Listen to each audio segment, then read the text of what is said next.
ये अजीब सी बात होती थी कि जब भी मुझे पैसों की ज़रूरत हुई है, और ये आज भी ऐसा हुआ है, कल परसों भी ऐसा हुआ है, क्योंकि माशाल्लाह उनकी रॉयल्टीज़ आती रहती हैं, छोटी मोटी जितनी भी होती हैं, लेकिन उसी वक्त क्यों आती हैं जब मुझे ज़रूरत होती है, आगे पीछे क्यों नहीं आती।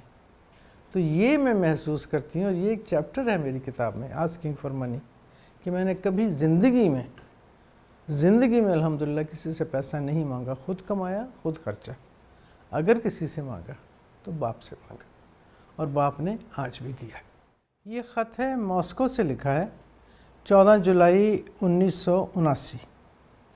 प्यारी मीज़ू, बहुत दिनों बाद तुम्हारा ख़त मिला, बहुत मसर्रत हुई, और ज़ाहिर है मैंने कोई शिकायत उन्हें की थी, उस शिकायत के जवाब में उसमें उन्होंने जवाब दिया।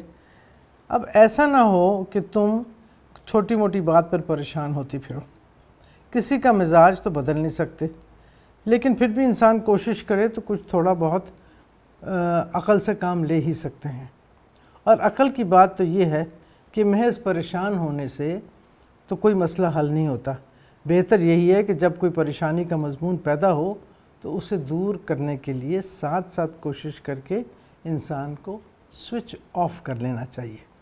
जो होना है सो होना है, रोने धोने से क्या फ़ायदा। अपना नुस्खा तो ये है जो हम बैरूत में भी इस्तेमाल करते रहे, कि जब बम गिरने की आवाज़ ज़्यादा करीब से आने लगती तो हम मुंह सर लपेट कर सो जाते। हमारे साथी अक्सर पूछते थे, तुम इतने शोर में सो कैसे जाते हो।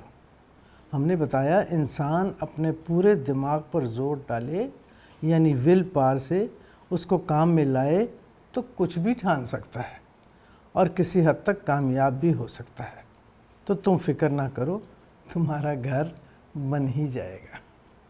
ये जगह ऐसी है जहाँ पे फैज़ साहब ने, ही वॉज द फर्स्ट उस ज़माने में सेक्रेटरी जनरल अलहमरा के, और उस सीट पे मेरा बैठना मेरे लिए बहुत ही बड़ी इज़्ज़त की बात थी। और मैं इस बात से यकीन जानिए कई रातें जागी कि क्या मैं कर सकती हूँ, लेकिन फिर मैंने सोचा अगर मैं नहीं तो कौन करेगा।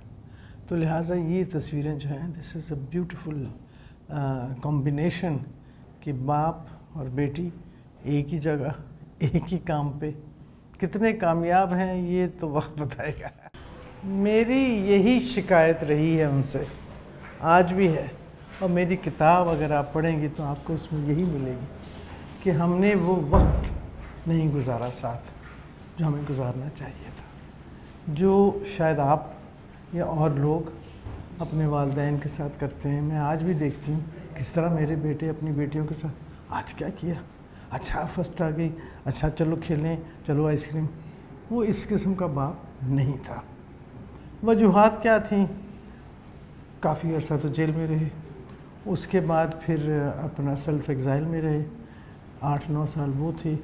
उसके बाद फिर उनकी नौकरी ऐसी थी अखबार की, जो रात को दिन को, तो हमारा दिन चढ़ता था तो उनका दिन चढ़ता था, रात हो जाती थी वगैरह।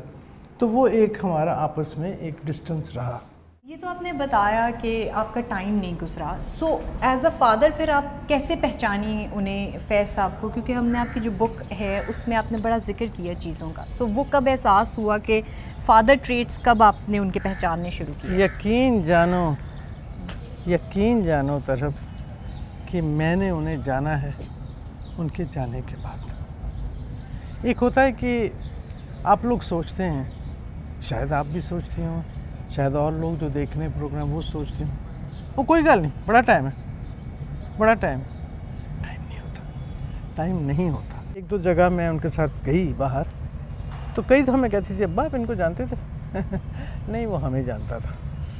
और ये शेखी बिल्कुल नहीं, आराम से मोहब्बत से, नहीं भाई वो हमें जानते थे, कोई बात नहीं, तो बात ख़त्म हो जाती थी। तो जानते थे, जानते हैं, मुझे लगता है जानते रहेंगे। तो ये जो आप कह रही हैं ना कि ये मैंने उनके जाने के बाद एहसास हुआ कि क्या लेगेसी है उनकी, क्या। मेरे लिए तो वो बाप थे। आए, सुबह उठी, शाम को गई मिलने, तो no is gone, where is he gone, oh he had a conference, चले गए। 8 दिन के बाद, महीने के बाद, 2 महीने के बाद, डिपेंडिंग ऑन कि क्या हालात हैं, वापस आए। और ये ख़तों में अगर आप ये ख़त किताब पढ़ें, उसमें बाकायदा जिक्र है भाई हम तुम्हें बता के जा नहीं सके, हमें जल्दी में जाना पड़ा। सो वो ख़त लिख देते थे बच्चों को? ख़त लिखने के वो पाबंद थे। अब वो ज़माने व्हाट्सएप के नहीं थे, ना डिजिटल के थे और ना फ़ोन के थे, तो ख़त उनकी दुनिया के हर कोने से आते थे। उस वक्त आपको अंदाज़ा होता, अच्छा वो इस वक्त सीरिया में है, अच्छा मॉस्को में है, अच्छा फिनलैंड में है, और ऐसे ऐसी जगह, अच्छा अफ्रीका गए हैं।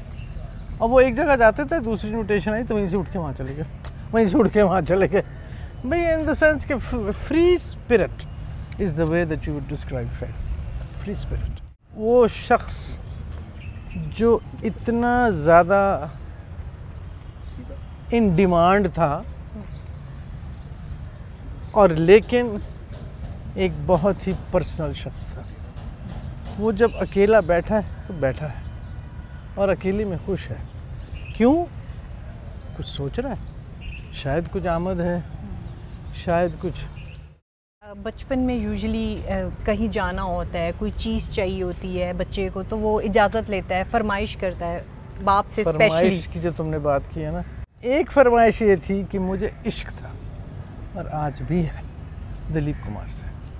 मैं उस वक्त छोटी सी थी, अब्बा जा रहे थे मुंबई, तो मैंने उनसे कहा, आप दिलीप कुमार को मिलेंगे? तो कहने लगे हाँ मिलूँगा।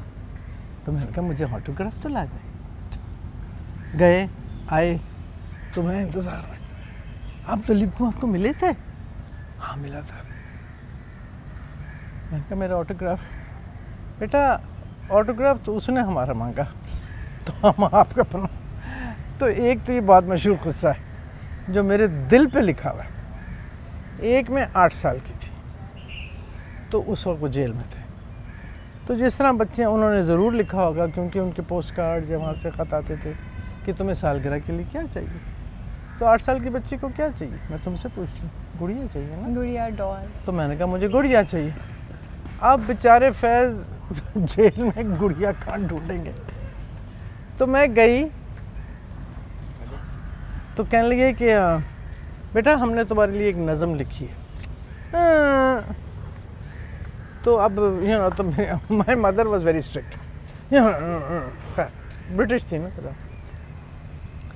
वो नज़म आज भी ज़िंदा है।